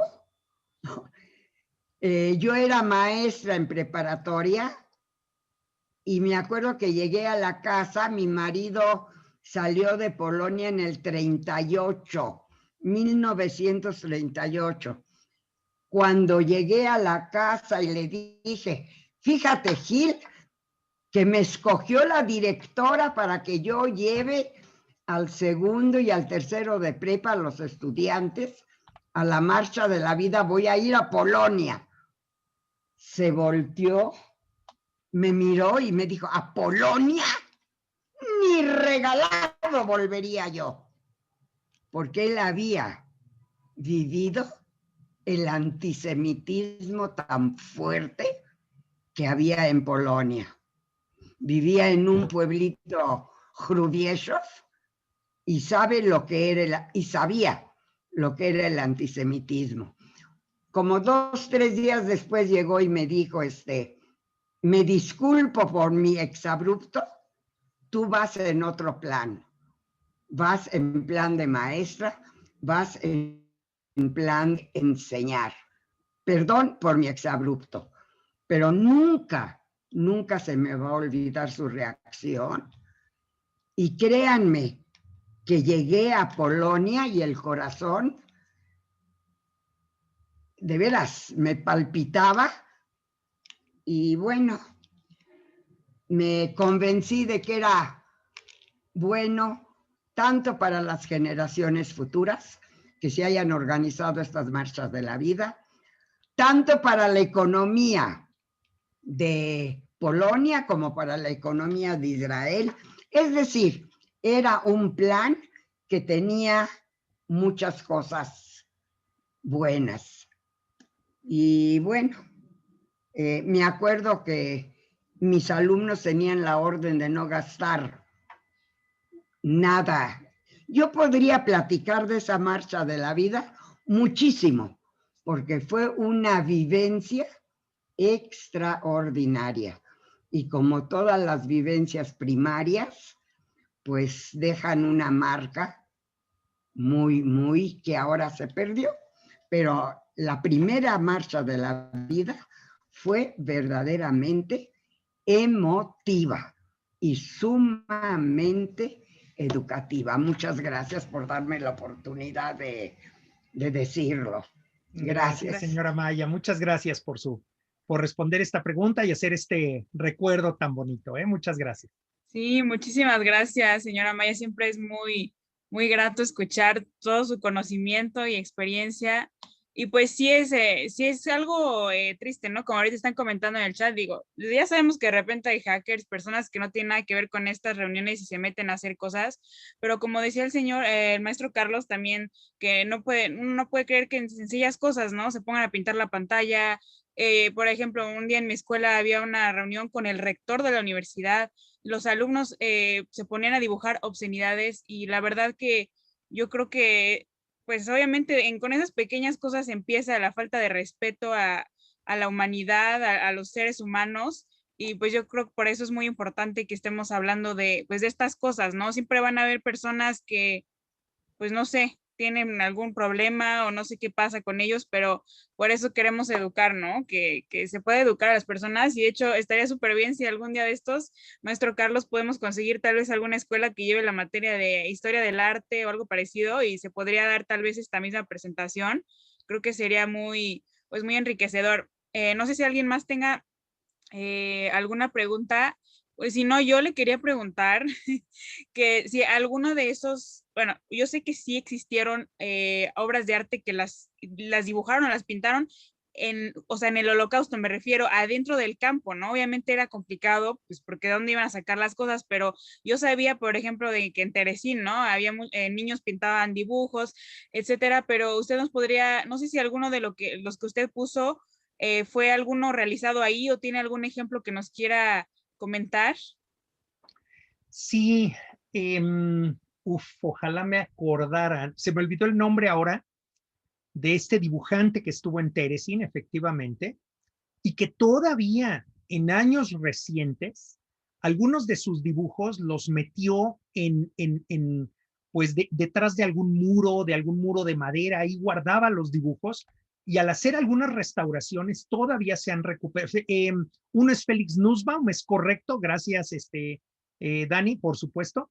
Uno es Félix Nussbaum y el otro creo que empieza con B su apellido, pero se me olvida ahorita su nombre. Y son obras que efectivamente se han conservado y, digamos, testimoniales durante el Holocausto. Como pudimos ver, buena parte de esta producción es inmediatamente posterior al Holocausto, o sea, muy poco, o inmediatamente posterior, por ejemplo, las obras de Van Horen es durante las 2 semanas en su recuperación después de haber sido liberado del campo. En el caso de Oller y Rosenstrauch son pocos años después, en realidad es todo un trabajo. Igual Bubba Weiss son obras más bien de años posteriores. Pero efectivamente hay un libro que se llama El álbum de Teresín, estoy seguro, nunca lo he conseguido, pero ese álbum de Teresín reproduce mucho de estos dibujos que se produjeron en aquel momento, ¿no? No quiero dejar de mencionar que más allá del juicio político y moral que nos podamos hacer de la bomba atómica, Mi profesor de arte en la maestría me prestó un libro sobre arte de la bomba atómica. Entonces, dibujos que hicieron niños y adultos después de la gran tragedia que representó la bomba atómica, que les digo, más allá de cálculos políticos y de lo que podamos decir, también conlleva un enorme sufrimiento para muchas personas. Pero bueno, es un poco el comentario que puedo hacer y sí, creo que este tema es mucho más amplio que lo que hemos podido platicar y eso nos muestra que, pues bueno, habrá que seguir este diálogo. Gracias. Y ahorita le voy a dar la palabra a la señora Raquel, pero yo quería comentar nada más que es interesante. Maestro Carlos, yo creo que usted ya vio el documental de Paraíso en Auschwitz de Aaron Cohen, lo llegó a ver. Es interesante porque podemos ver que incluso hubo arte en Auschwitz, ¿no? Vemos que en esta peculiar historia de la barraca de niños que había, ¿no? En el campo familiar de Auschwitz, tenían a pues dos internas, o las dos prisioneras, que ahorita se me olvidó también el nombre, pero ellas las pusieron a pintar, ¿no? Un mural con caricaturas para niños, incluso Blancanieves, etcétera, pero eso era pues para que los niños se sintieran un poco mejor, ¿no? Incluso, bueno, ya sabemos que, bueno, los que no han visto ese documental se lo recomiendo también, ¿no? Paraíso en Auschwitz, pero todo era un engaño, claro, ¿no? O sea, cómo es que en medio de tanta muerte y esa fábrica de muerte que era Auschwitz, iban a querer respetar solamente a cierta cantidad, ¿no? De niños. Pero bueno, como dice el maestro Carlos, es un tema muy extenso, pero bueno, le queremos dar la palabra a la señora Raquel. A ver, le voy a activar el micrófono o alguien me puede ayudar por ahí. Creo que le aparece un mensajito ahí de que se acepta activar el micrófono. Ya. Bien. Adelante. Voy a decir dos cosas.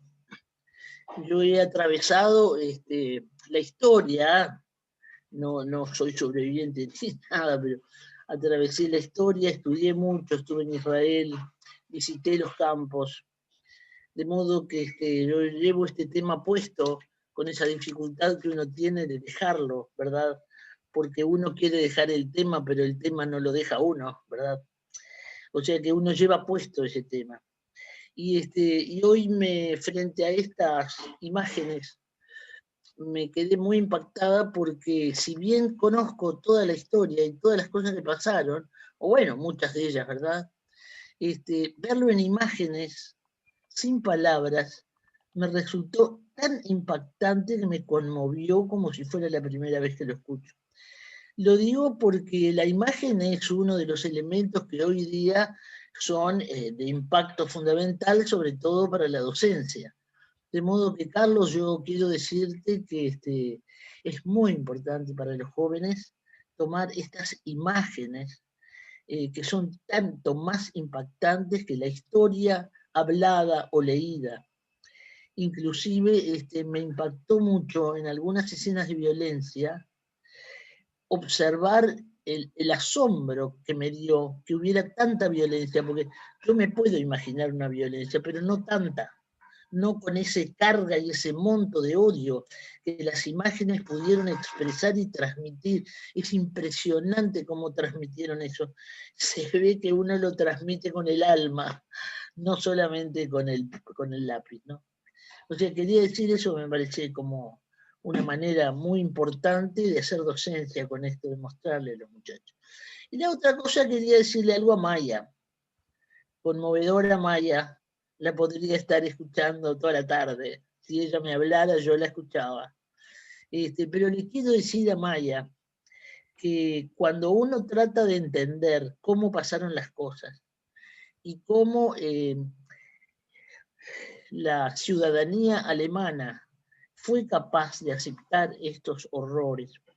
Yo le recomiendo, Carlos, ayúdame, que no me acuerdo quién era el autor. Hay un libro que se llama El Batallón 101, creo que es. El Batallón 101, que es de alguien que empieza a mostrar precisamente cómo un batallón del interior, que era un batallón de veteranos que se ocupaba de hacer de policía y cuidar el orden, es traído a Polonia y es traído a los lugares más difíciles y lentamente, Maya, porque esto no pasa de un día para el otro, pero lentamente va cambiando el entorno en el cual uno está, en las cosas que le pasan, la situación que lo viene cercando, lo que tiene que decidir, y uno va claudicando poco a poco, casi sin darse cuenta, y termina aceptando esta situación. Yo creo, Maya, que si tú lees ese libro, que además de ser unos veteranos absolutamente inocentes y sin ninguna mala intención, se convierten en el batallón más sangriento de toda la historia de la Segunda Guerra Mundial. Me parece que es muy importante, si quieres entender cómo lentamente, porque es un proceso, y primero aparece el rechazo, como apareció en ellos, la resistencia, y después lentamente van llegando a aceptar y a volverse cómplices, y muchas veces porque son cómplices y en el fondo de su corazón no lo aceptan, la violencia es mayor, ponen mucha más violencia porque en realidad no la pueden tolerar. Pero al poner violencia yo descargo sobre ti la bronca, yo me olvido de lo que yo acepto, la culpa y todo lo que tengo. Bueno, gracias por permitirme decirlo. Muchas gracias, señora Raquel. De verdad le agradezco muchísimo y decirle que ese libro es de un autor que se llama Daniel Goldhagen. Bueno. Y el título es Los verdugos voluntarios de Hitler. O sea, lo que no se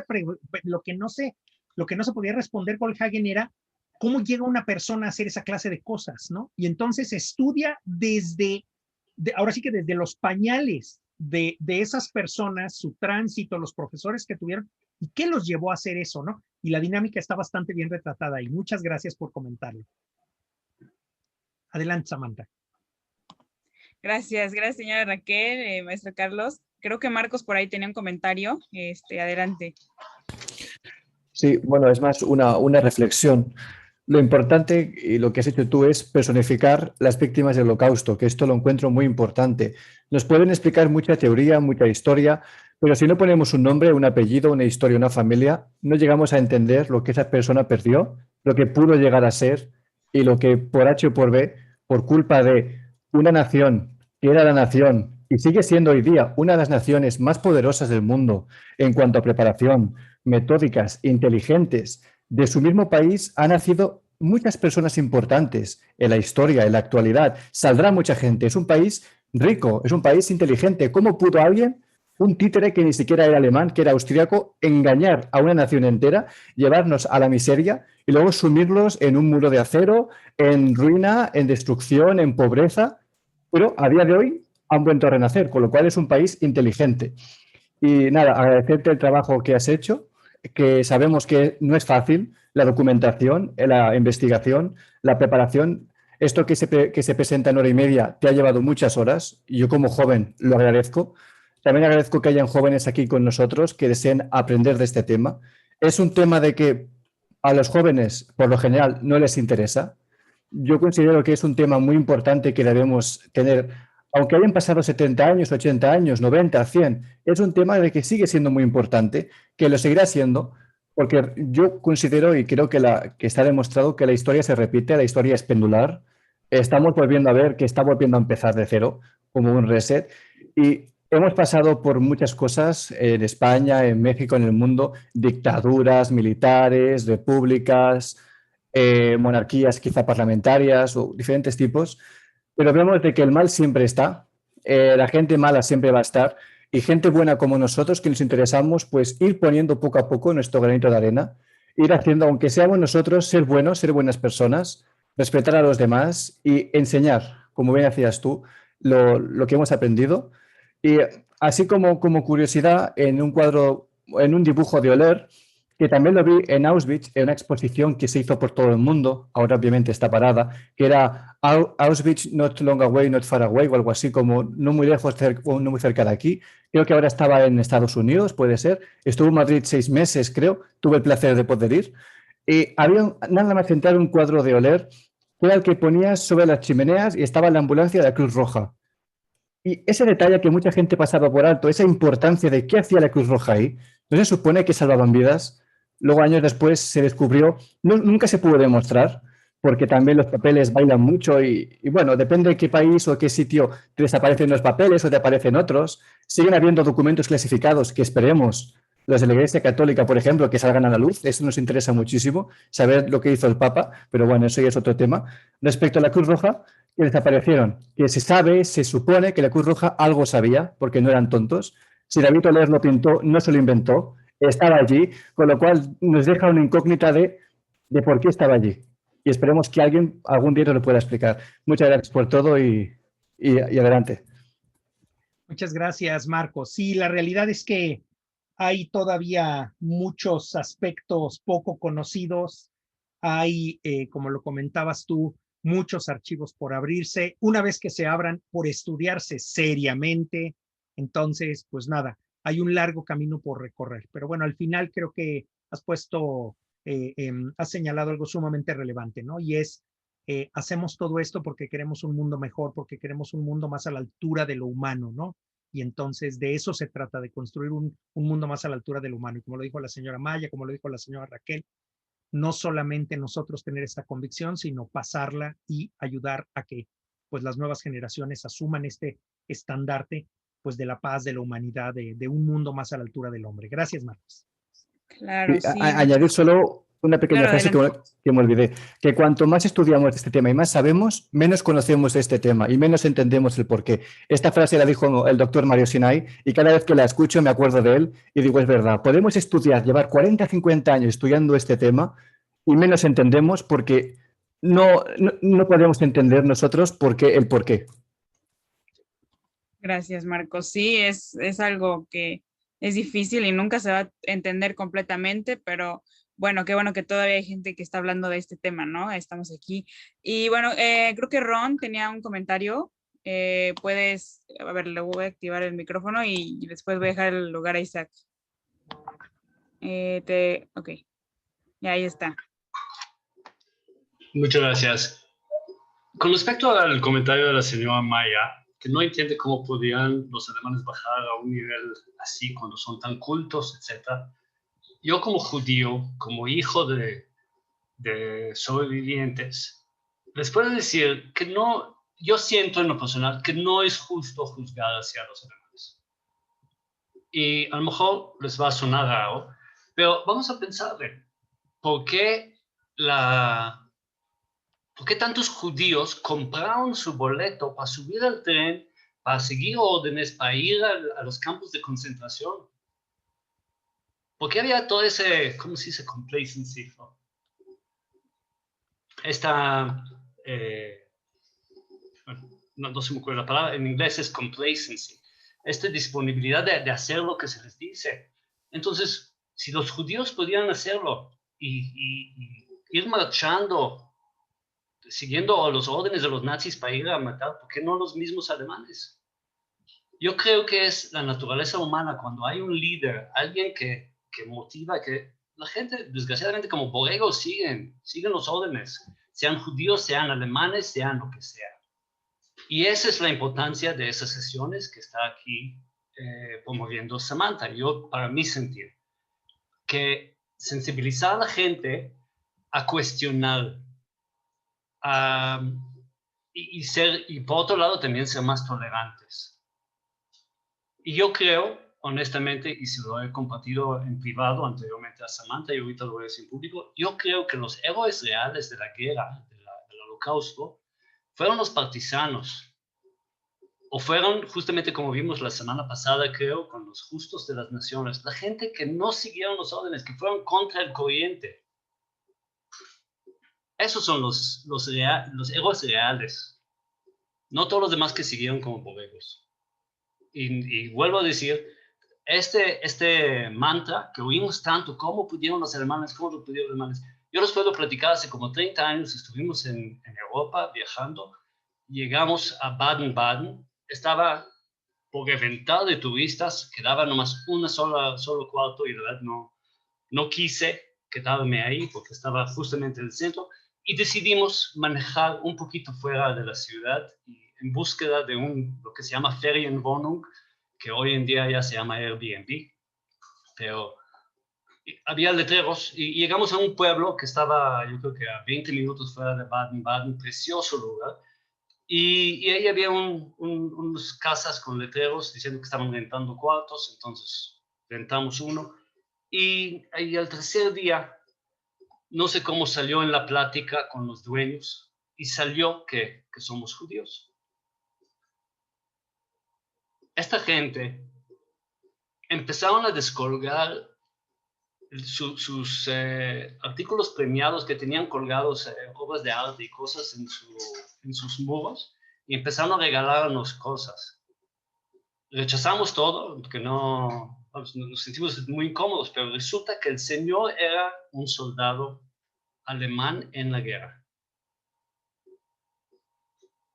Y sintió la culpa, ¿cómo se dice? ¿Cómo? El remordimiento, exacto. El remordimiento por haber participado en eso. Pero como él dijo, bueno, estaba tomando órdenes. No tenía otra opción, pero sería alemán con conciencia que le molestaba a lo largo de los años. Y yo creo que nosotros éramos los primeros judíos que se la atravesaron por el camino desde entonces. Entonces no hay que ser tan categóricos en decir cómo pudieron los alemanes, cómo pudieron los judíos, cómo pudiera cualquier otra persona.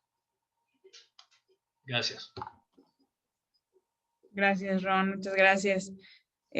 Bueno, sí es algo igual, ¿no? Complicado, pero como vemos sí hubo pues varios héroes, ¿no? Que como en la semana pasada tuvimos, fue en inglés la plática, ¿verdad? Porque fue con una organización allá de Europa, pero pues fueron historias muy interesantes lo que él nos contó. Y bueno, también pronto aquí en México Jessy va a estar llevando esta organización que apoya a los sobrevivientes y a los justos entre las naciones, entonces igual va a ser algo muy interesante. Isaac, bueno, ya para terminar esta reunión te dejo la palabra, no sé si tengas alguna pregunta, comentario. Creo que nos hemos extendido, pero ha estado bien interesante todo. Yo nada más tenía una duda muy rápida, Carlos. Todos vemos los dibujos, todos vemos todo esto. ¿Cómo los guardaron los sobrevivientes? Yo creo que la gente ha de preguntarse, o los sobrevivientes o la gente, o cómo lo pasaron. Y si los hacían en el momento en que estaban sufriéndolo, o sea, vimos escenas desgarradoras algunos, o fueron traídos de su memoria después, como los de Beba, como algunos otros. O sea, qué conocimiento sabemos de esto? Sabemos que hay de todo, ¿no? Sí, claro que sí, claro que sí. Yo creo que, a ver, dicho en general, como lo dijiste al final, hay de todo. O sea, hay quien, digamos, muy recientemente, por decirlo así, ha representado su experiencia, pero en general los testimonios más conocidos, como Van Horen, por ejemplo, pues son apenas posteriores a la guerra. Sofía Rosenstrauch, en realidad, son dibujos que ella produjo en los años 40, 50, después de la experiencia, y después los ofrece como evidencia en el juicio de Eichmann, como lo dijimos. De David Olear, pues también son inmediatamente después de la guerra. Buena parte de sus pinturas traen fecha de 1946 y algunos años posteriores. Hay casos y casos. En todo, digamos, independientemente de ello, lo que sí podemos afirmar es que este arte testimonial es mucho más amplio que lo que hemos visto hasta ahora y que la verdad, hacer una compilación del mismo sería una obra verdaderamente excepcional, porque vieron que algunas imágenes apenas las pude conseguir, digamos, en baja calidad, en baja definición, y a lo largo de los años no he podido conseguir estas imágenes en mejor definición. Poder hacer una publicación que pudiera permitir difundir estas obras con un comentario adecuado sería algo creo que muy, muy valioso. Pero bueno, pues en general eso, mi querido Isaac. Gracias. Sam, no sé si tengas hoy sorpresa para todo mundo o alguna otra cosa, ha sido muy bueno, primero, pero si quieren que hable Jessy, ¿no? Jessy tiene algo que decir, pero claro. Hablar, perfecto, no vino. Solo para que sepan, Jessy le anotarán ciertas condiciones, a ver qué tiene que opinar. Jessy es colaboradora de The Voice, estará manejando From the Depths acá en México también, es colaboradora de Diario Judío y tiene conceptos muy interesantes que sacó de alguna parte de su familia y que le educaron en todo eso. Entonces será tu comentario, por favor, Jessy. No, pues muchas gracias. Yo tengo una pregunta muy concreta. Conforme a lo que yo he estudiado respecto a los testimonios y a la recepción de los testimonios de los sobrevivientes, es que después de la guerra como que esa recepción no es buena, que la gente no quería escuchar nada sobre el Holocausto y cuando los sobrevivientes hablaban, en realidad se les decía así como, ay, exageras un montón, no, mejor después nos cuentas o cosas así. Entonces, quiero preguntar, ¿estas obras que nos acabas de presentar son bien recibidas por el público, son expuestas o se guardan o qué sucede con ellas?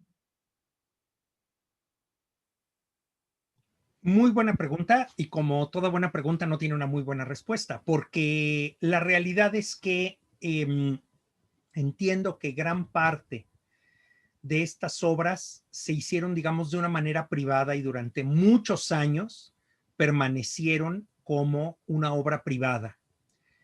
Olea podría ser una excepción, que sí ha tenido mucha mayor difusión, ya Marcos nos daba algún ejemplo incluso actual, pero la realidad es que la obra de Van Horen, por ejemplo, pues es una obra que se va publicando poco a poco. Él es más conocido en los ambientes, digamos, periodísticos. Sofía Rosenstrauch, pues en realidad es parte del expediente de Eichmann. Yo creo que el estudio sistemático de estas obras y la difusión de las mismas y la recepción de las mismas es muy limitado hasta la fecha. Hasta la fecha es muy, muy limitado. Y bueno, y respondiendo esto a reserva de la realidad de ampliar el estudio sobre este tema, me parece que el comentario que hizo Ron hace un rato apunta a un aspecto muy importante. Cuando vemos solo un momento de la historia, me parece perfectamente válido preguntarnos, y hay muchos autores que se han preguntado, ¿cómo fue esto posible? Y del mismo modo, un amigo mío, cantante, fue con un coro a Alemania, y hace muchos años, y cuando se sienta, lo invitan a cenar a casa de un alemán que lo acogió ahí tal, iba a cenar, le dice, mira, mi abuelo peleó en la Segunda Guerra Mundial. Y a mi amigo se le ocurre preguntar sin empacho alguno, oiga, ¿y usted sabía de los campos de exterminio? Y el abuelo empieza a llorar y le dice, no sabíamos nada, un sentimiento de culpa nacional, ¿no? Ahora, no, Maya, ya vi su gesto, no se preocupe, es una persona, es nada más una persona, pero quiero decir, ¿qué es lo que le pasa a los alemanes después de la guerra, no? Que no podemos juzgar en bloque, digamos, ¿no? Eso es lo que yo quisiera recoger. Yo estoy de acuerdo en que un juicio en bloque y un juicio en misericordia, pues no es lo que conviene, ¿no? Tenemos que distinguir muy bien. Simplemente en ese sentido de matizar un poco. Pero bueno, es un tema en el que no acabaríamos. Pero gracias por tu pregunta, Jessie. Bueno, muchas gracias. Sí es complicado, ¿no? Como decía, no podemos generalizar, obviamente había de todo, pues los que fueron terribles, los que no sabían nada, los que si no también los mataban, o sea, hay de todo, pero igual, como dice el maestro Carlos, pues sería un tema muy, muy extenso que podemos abordar algún otro día. Y bueno, Isaac, te dejo para que presentes la última cosa. Bueno, como siempre, primero, gracias, Carlos, gracias, Jessie, gracias a todos los que estuvieron por acá. Ya después algún día platicaré con Ron también del tema. No estoy totalmente de acuerdo en que por ir con las masas vas a seguir y vas a dejarte y va a suceder.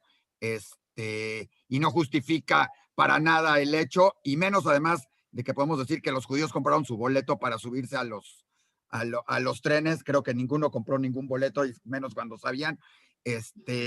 Y es como decir, los que muchos dicen que fueron llevados como ovejas al matadero, tampoco es muy correcto, tampoco es muy cierto, y creo que desvirtúa mucho de lo que fue toda la situación. Entonces, creo que es un tema para otra plática. Aquí lo vimos, varias cosas, cómo fue el sufrimiento y todo esto, y no me queda más que dejarle que Samantha siempre tiene como una sorpresa para todos nuestros invitados.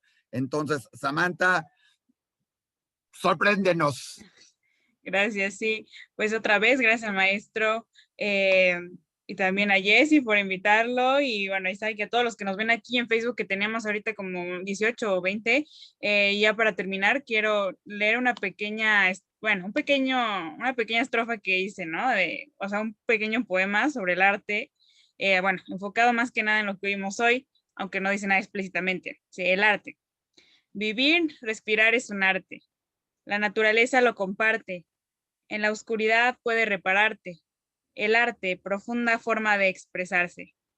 Muchas gracias. Muchísimas gracias, en serio, a todos los que estuvieron, los que nos verán tal vez después ahí por Facebook y esperamos tenerlos en las siguientes reuniones. Muchas gracias a todos y espero que tengan un muy buen fin de semana. Pueden prender ahí su cámara y decir adiós. Muchas gracias a todos. Muchas gracias, maestro Carlos. Fue súper interesante. Gracias. Hasta luego, Samantha. Muchas gracias.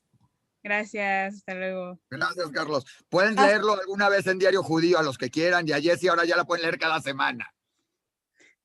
Claro. Bye. Hasta luego. Gracias. Hasta luego. Adiós.